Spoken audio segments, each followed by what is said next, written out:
The heavy artillery fire on Mosul began in the early hours.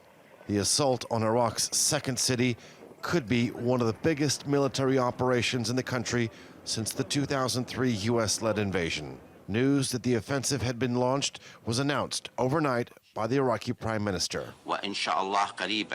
God willing, soon we will meet on Mosul soil to celebrate liberation and your salvation.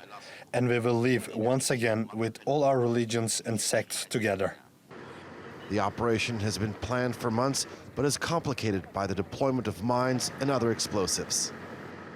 It's a tactic employed in other cities that Daesh seized and then lost, such as Tikrit, Ramadi, and Fallujah. The Iraqi military, largely made up of Shia soldiers and officers, is taking the lead. Supporting them are 3,000 Sunni soldiers trained by Turkey, backed by Shia militias and Kurdish Peshmerga forces.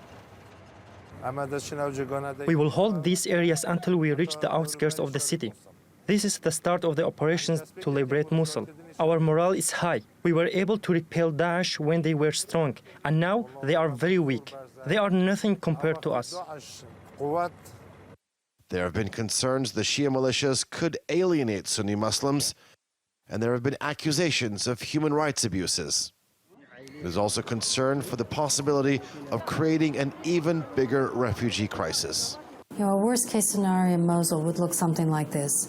You would have mass expulsion of hundreds of thousands of people. Right. You would have hundreds of thousands of people who are held as human shields inside the town. Right. You would have a chemical attack that would put tens of thousands, hundreds of thousands, maybe even more at grave risk.